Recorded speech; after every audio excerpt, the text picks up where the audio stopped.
razonar lecturas para un análisis lógico. Así que por favor los recibimos con un fuerte aplauso. Gracias, Cristina.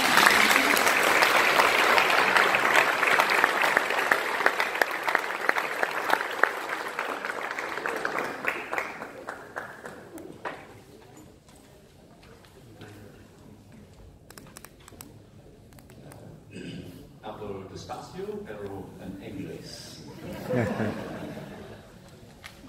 The left-wing philosophy and politics has been with us for a long time.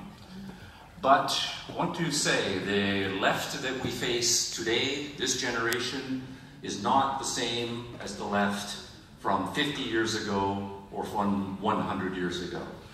There has been a major shift in the philosophy, a major shift in the strategy.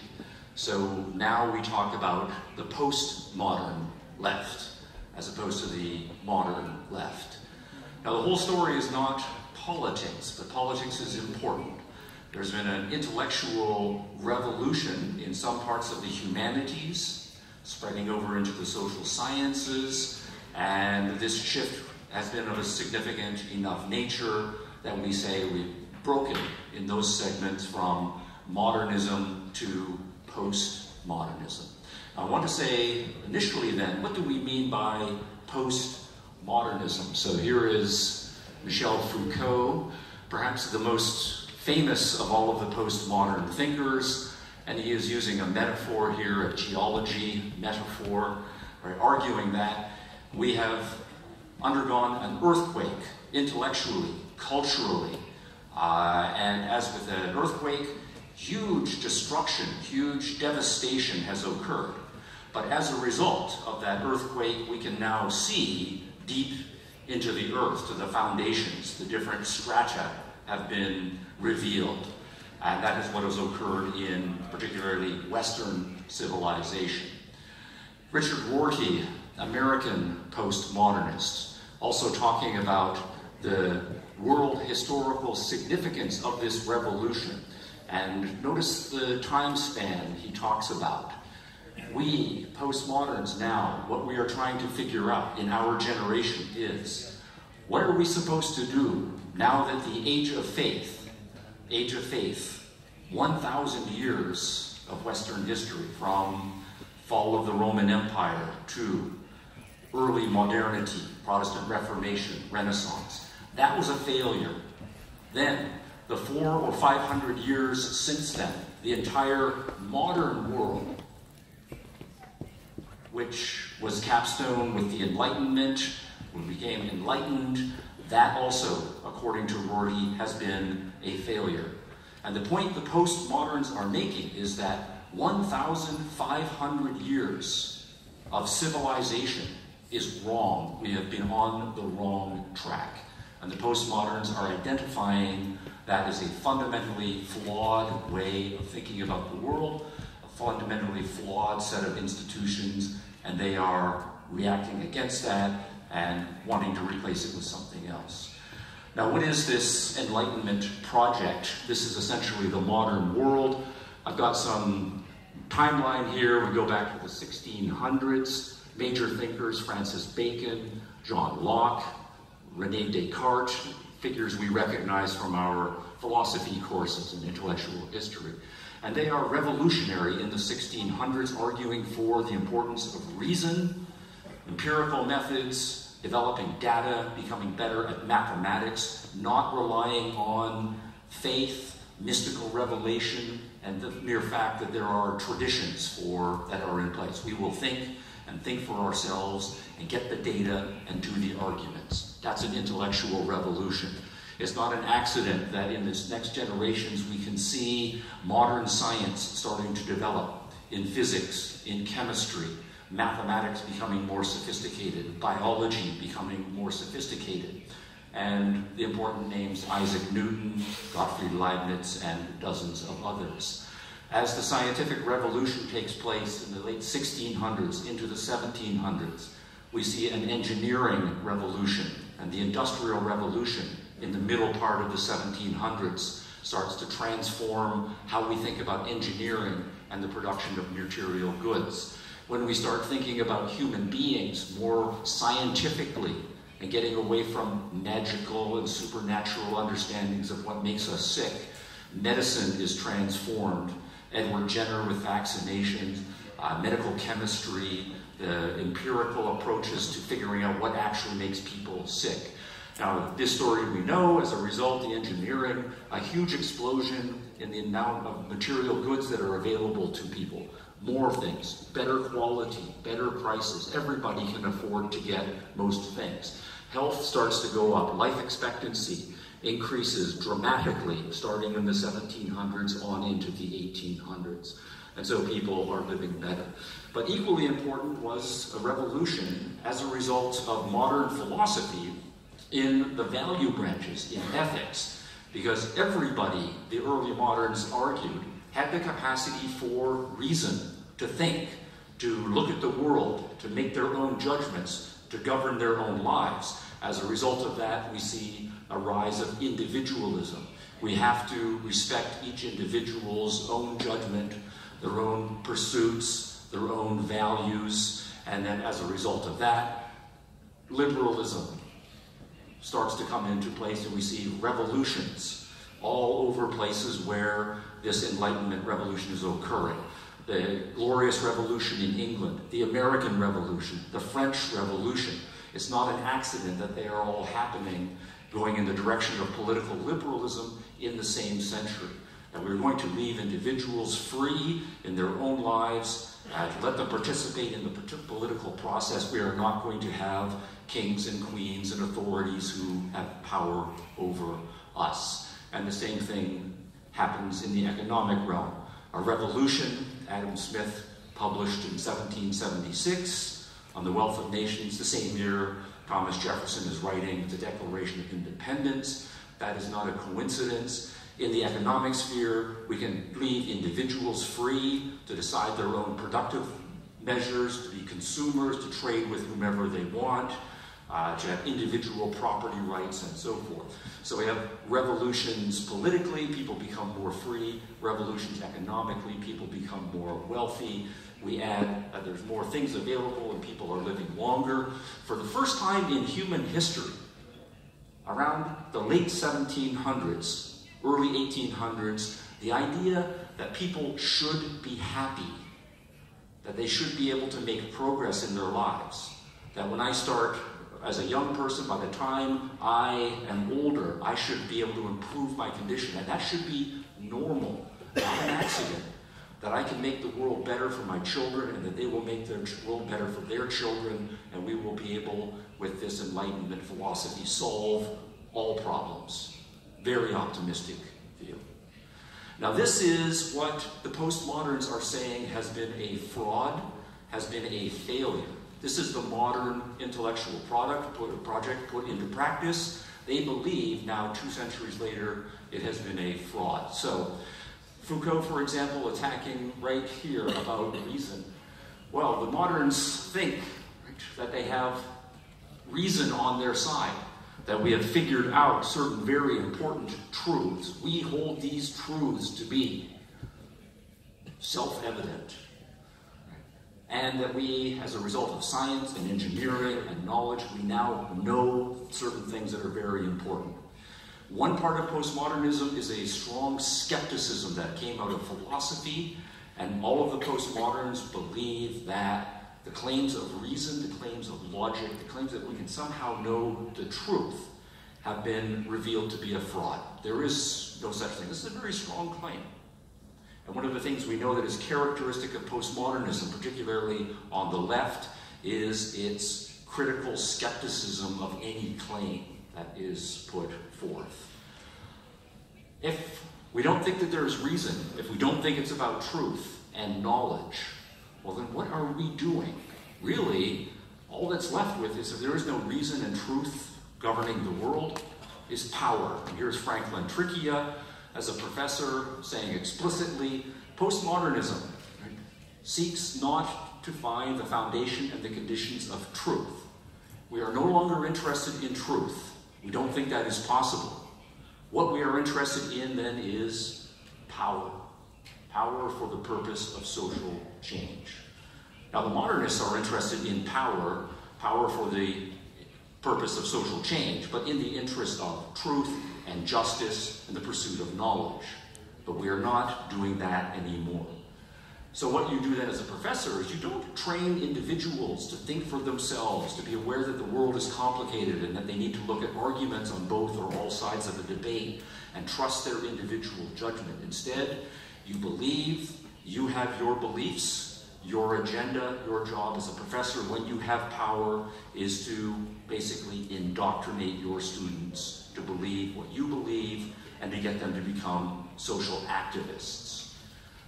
One's task as a professor is to help students spot, confront, and work against the political horrors of one's time.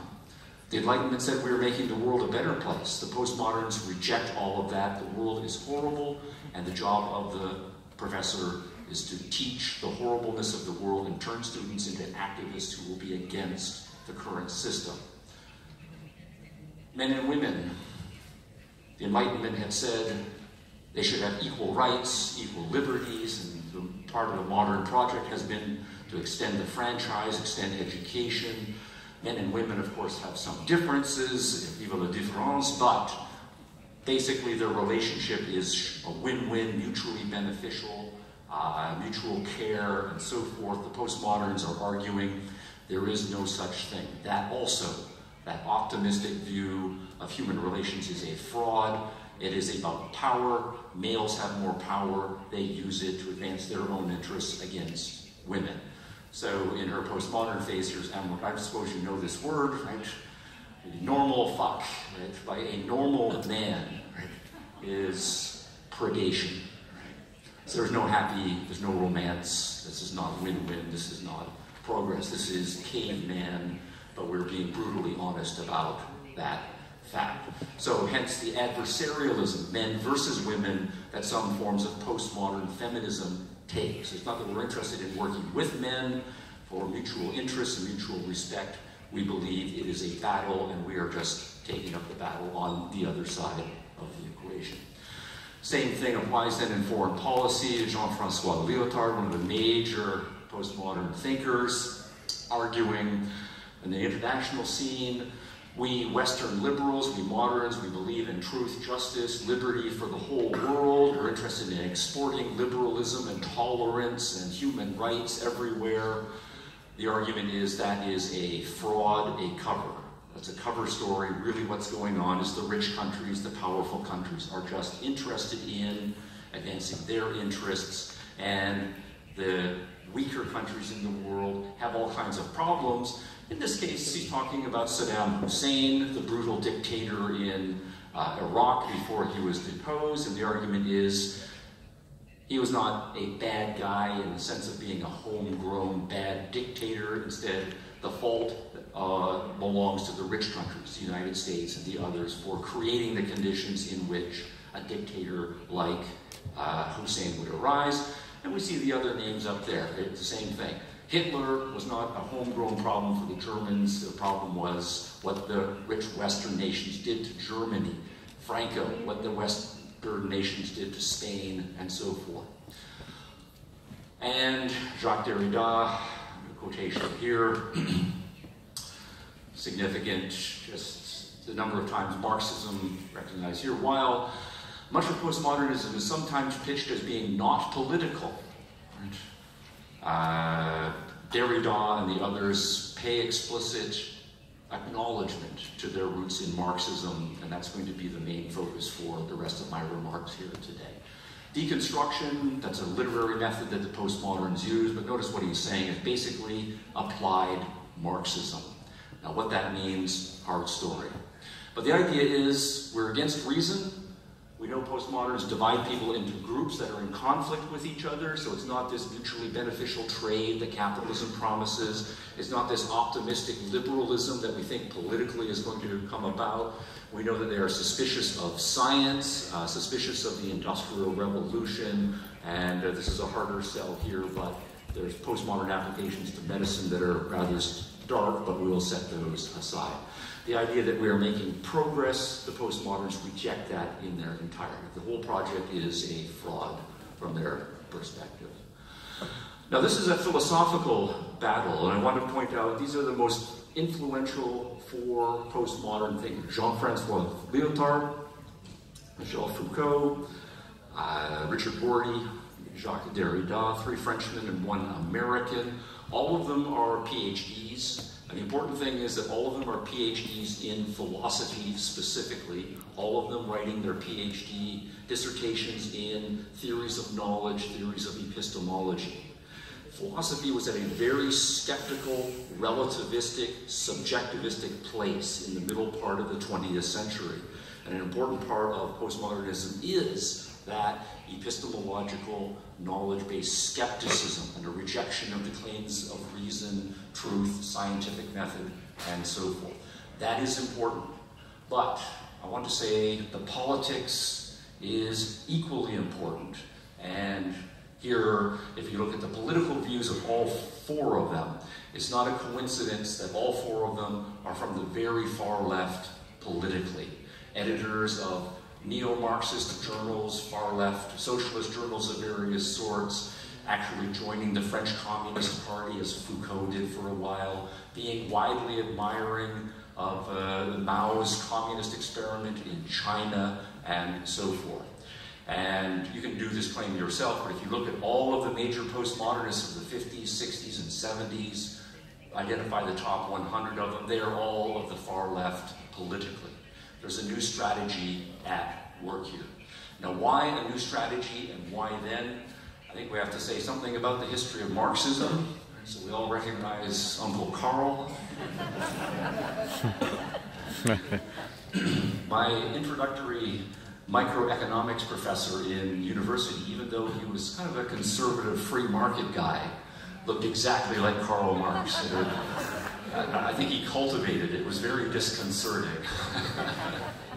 Markets are not bad, says Uncle Carl. But 1950s, when the leading postmodern thinkers are emerging as young men with their PhDs and some young women among them, what's going on in the far left? And the point is going to be that the far left really is in a crisis.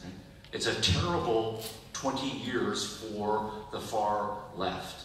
Now, partly it's a matter of a realization that the Communist Manifesto was published in 1848, and in it, it made very specific predictions about what was going to happen in the capitalist nations. The rich would get richer, the poor would get poorer, the poor would get their class consciousness, they would become organized, there would be a violent revolution, we would kill off all of the rich people, and we would be able to re-educate people to become the new communist ideal human beings. And this was happening very fast. 100 years later, though, there is no sign whatsoever that the communist revolution is going to happen. And that is very dispiriting. And you read the far leftists of the 1950s and the 1960s, you can see them saying, I'm really getting tired of making predictions that the revolution is coming soon. Right? Because we've been doing it for 100 years and it hasn't happened. So there's something wrong with a theory. Right? And if you're a smart person and your theories made predictions and those predictions fail, you're still going to think. And there was a lot of thinking going on in the 1950s among the far left. The liberal capitalist West was supposed to be finished. World War I, according to the left, was the final stages of capitalism. The Depression was the final stages of capitalism. World War II was the final stages of capitalism. What happens after World War II? Well, everybody's buying televisions and new cars and bigger houses and going on vacations and having lots of clothes and having lots of extra food that they throw away at the end of the meal. Even poor people are buying air conditioners for their homes. The liberal capitalist West is not filled with exploited workers and proletariat who are going to become revolutionary. The exact opposite seems to be happening. Also in the 1950s, it's important to remember how admired, adulation, wonderful the Soviet Union was thought to be. Lenin, Trotsky, I think we're going to hear from some Trotskyites tonight, is my understanding. Stalin, wonderful, showing the world the great new moral vision and what socialism can bring forth for the world. And then in the 1950s, two disasters. Stalin dies, and there, of course, had been all of those discussions and rumors about the Gulag and the secret trials and the tortures and the executions. But that could be dismissed as just, CIA propaganda. But what happened in 1956? The new premier, Nikita Khrushchev, admitted publicly that all of that was true. That under the Soviet Union, which was supposed to be this beacon of moral idealism, millions of people had been deliberately starved, tortured, executed. Their own people. And that's brutal. If you believe that socialism is a moral ideal, and you've admired someone like Joseph Stalin and the country, how do you handle that? That's a problem. And then 1956 in Hungary, one of the satellite states controlled by the Soviet Union. The importance here is the technology of the Industrial Revolution, because you had peaceful student protests, people like your own age, workers dissatisfied with their wages, students wanting to read more than just communist propaganda, protesting for some more liberalization, for some better conditions. And what the Hungarian government did and what the Soviet government did in Moscow was they sent in the army, they sent in the tanks, they killed people, and you see pictures on international television, right, of peaceful protesters being beaten, arrested. You hear the reports that they are tortured, the ringleaders are killed, and that's not just CIA propaganda. You can see it with your own eyes. So the point is, in the 1950s, the old left realizes it needs a new strategy. Because what you either have to do at this point is say, look, we've been believing in socialism, but all of our predictions are false, and every time we try socialism, it is a disaster, and we hate the capitalists, but everything's going pretty good in the capitalist nations. We have to change our mind and say maybe socialism is not the right thing to believe. Maybe we should become capitalists, God forbid. Even if I am an atheist, communist. Right? And that's not possible, we know, for many people who are true believers in their politics. You believe your politics, you are not going to change your mind no matter what the evidence is.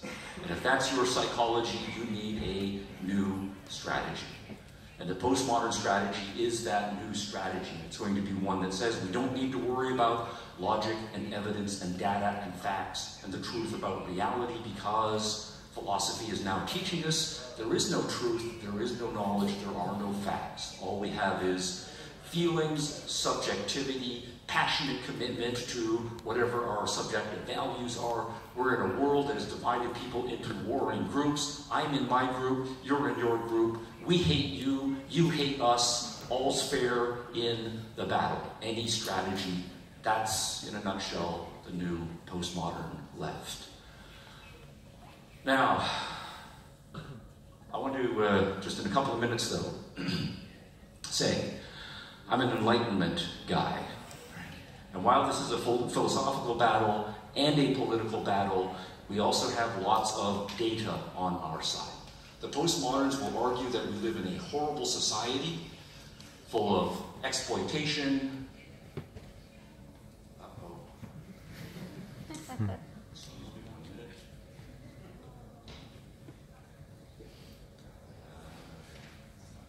There we are. I solved the technical problem myself. Nice.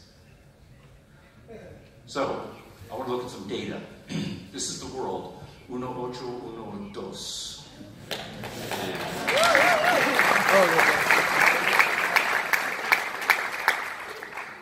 A little 2 centuries ago, the Enlightenment project of the late 1700s is now 1 generation old. The American Revolution is over, French Revolution is over. First generation feminists arguing for equal rights. The battle against slavery is very actively engaged upon. We recognize modern chemistry, modern physics, modern biology. It's a new world, but for 1 generation or so. This is every country in the world. Big circle, big population. So there's China, color-coded. That little yellow dot, does this thing work? There we are. That's the United States. And these are all European nations, Western European nations over here. Asian nations, the blue, those are African nations, and there's Canada. I'm originally from Canada, so we always have to find Canada right on the data. There we are. This is income per person. The richest countries in the world, people are earning about $2,000 per year. This is all adjusted for inflation and normalized. Thank you. Life expectancy is on the vertical axis here, 20, 25, 30, 35. For most of human history, life expectancy was in around here. Already things are improving a little bit. But notice what, just as we say, what is this country? Can you guess? This is the richest country in the world. That's England, right? The home of liberal democracy, the Industrial Revolution, and so forth. The nation, first and foremost, of the Enlightenment is already starting to pull away. The United States, right behind, right, but largely on the basis of Enlightenment values, has been institutionalized. This is France, and Germany is also here as well. So two other semi-Enlightenment nations.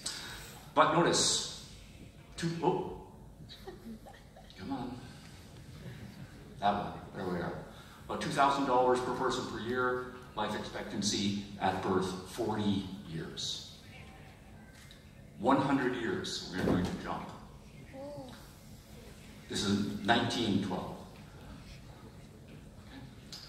So, England was there, now it's over here. The United States, much, much bigger. Canada, right behind, we're trying to catch up. Western European nations, big and small, all of them by and large Enlightenment. Latin American nations, down here. Different colonial history, obviously, and so forth. But some improvement. Now, 100 more years. All right. Okay. All right. I'll put all three of them together.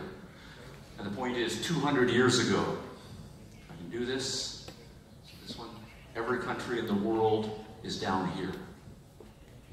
Nobody is there anymore. Even the most poor, desperate nations in the world, the Bolivias of the world, the Zimbabwe's of the world, have been lifted out of horrible poverty. We go there now and we say, my goodness, this is so awful, and that's a measure, though, of how successful we are.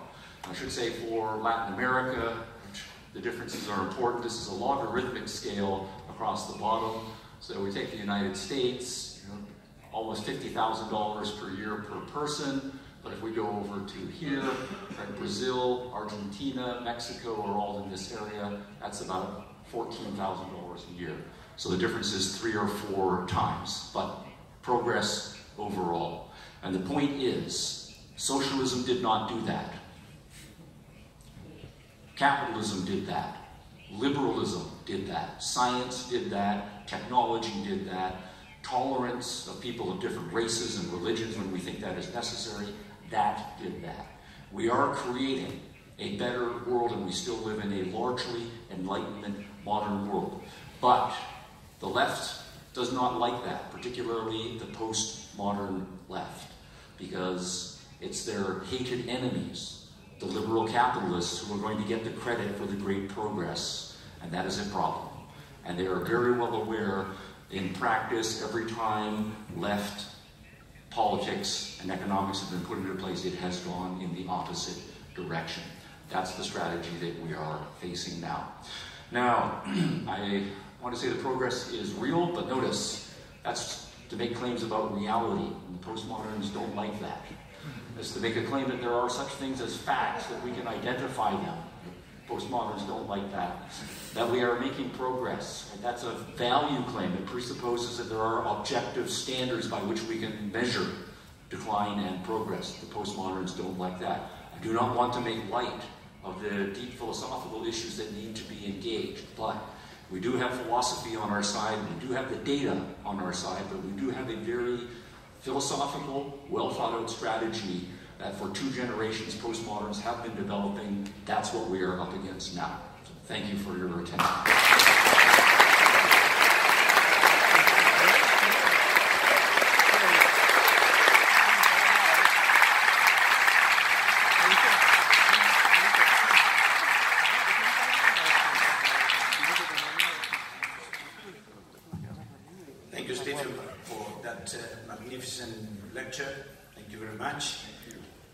some short questions for you to answer. One or two from me and one or two from the public. Why immediately after the extraordinary success shown by liberalism, why we lost the battle, or at least that looks like we are losing that battle? What happened, especially what happened between that, some dates you mentioned in your book, 1785 and 1810. What happened there? Well, in historical time, there was, I talk about the Enlightenment, there was a reaction against the Enlightenment.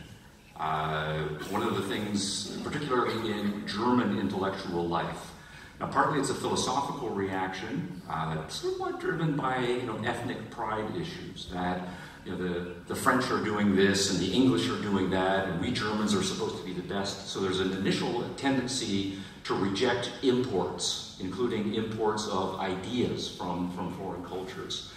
But I think also important here is Napoleon. And if you think about the effect of Napoleon rising up, taking control of France and turning it into an awesome military machine, but put yourself in the context of a German. What happens essentially is Napoleon and the French come in and they kick butt, to use colloquial. They destroy easily the Germans. And again, you have a wounded pride and you have a military occupation. But from the German intellectual perspective, a more conservative one, it was, this is what the Enlightenment means. Right? The Enlightenment means these foreign French people, right, trying to conquer us and impose these foreign values on us, and we need to push back against that. And so one of the things it did do was re-energize German intellectual life in a more pro-German way. And so the Germans did get their act together significantly in the 1900s, but largely it was driven by a reaction, and a lot of it was that we need to react against certain kinds of foreign English values and foreign French values. So that's a very short answer, but in contemporary intellectual history, the battle between Enlightenment ideas and counter-Enlightenment ideas, there's a lot of very good literature that one can follow up on. The second one is, here in Argentina and also in Latin America in general, we are all familiarized with the French Revolution, but we know nothing about the Glorious Revolution. Could you tell us a little bit the difference between both? Well, yeah, I do know this, my experience in Latin America, and it's a scandal, right, educationally, right, that you know a lot about the French Revolution, and you should know a lot about the French Revolution. And you know some things about the American Revolution, that also is important, but before both of them, and more importantly, paving the road, was the Glorious Revolution in England. Now this was in 1688. England obviously has a long history of monarchy, but Parliament is in the ascendancy. There is an agricultural revolution. There's a direction of religious toleration, the rise of democratic political institutions, and the English, basically a king comes to power, they don't want him to be the king. Parliament says to the king, go away, right? And the king does go away. And at that point there's a major shift. And what's glorious about that, though, is you have a shift from political authoritarianism of a feudal sort to a liberal democracy with parliamentary procedures, religious toleration, increasing the vote and so forth. It's glorious because there's no bloodshed. And that's a kind of a very English way of doing things. And those ideas, right, crossed the Atlantic and were then implanted in the American Revolution. That one was more bloody. And of course they did cross the English Channel to France through Voltaire and the others, and there was a French Revolution that was more bloody. So I would say we can all learn from the Glorious Revolution about how to do things. My third and last question is related to the influence of Kant. In your book, you mentioned that that's a turning point in history. Why? Yeah, this is one of the controversial points in my book, because on some interpretations of Kant, he is a great hero of the Enlightenment. And my argument is that Kant is the first significant figure of the counter-Enlightenment, that he shares that with Rousseau. Jean-Jacques Rousseau, more for political reasons, Kant for more philosophical reasons. And the argument, though, that I make is that Kant is putting limitations in a very deep way on the power of reason. And he is saying, in a philosophically fundamental way, reason cannot know reality as it really is. So there's a turn away from an objectivity, reality-oriented, to a more subjective orientation in Kant's philosophy. Now, I don't want to overstate it, because Kant was in some way legitimately still a person of the 1800s, but he does, on some very fundamental issues, mark a turning point that the next generations of philosophers, once they figure out the implications of that revolution initiated by Kant, things become more and more skeptical, until by the time we get to the 20th century, philosophy is in a very skeptical place. Una pregunta del público. Vamos a agarrar, sorry chicos, pero tenemos una agenda bien cargada. Tomamos al de, puede ser en español o en inglés, como quieras, te traducen de un lugar a otro. Parado, porfa.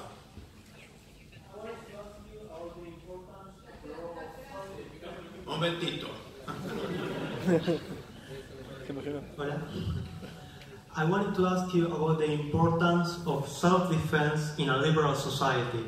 Nowadays we realize that there is a need for order and hence security, and that implicates a need for taxes that is troublesome for some liberal people, because we don't want to take without people being willing, but we understand the need for that order.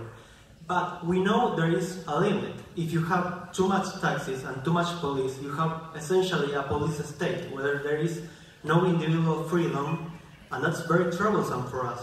So I think a very big complement to the security a police force can provide is being aware that no one is going to care more for your own life than yourself. So the self-defense is a big issue, and like you said, Western society has kind of pushed away from that mentality of as long as you don't harm anyone, you can have guns, you can defend yourself, as long as you keep in mind that you should not harm anyone else and try to only use them in the good of society. That's a good and rich question. Yes, we do need security, we do need order, but primarily we need to be secure in our freedoms.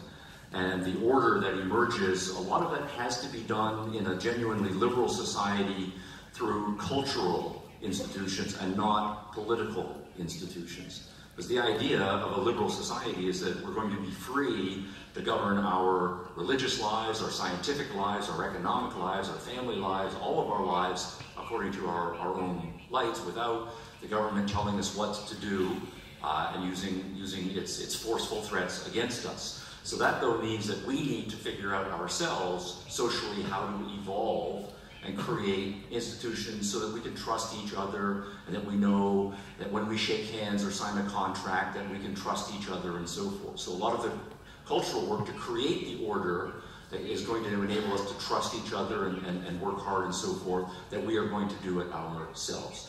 Now, at the same time, I do think there is a very legitimate role for government and institutions of coercion as an extension of our self-defense, right, the way that you put it there.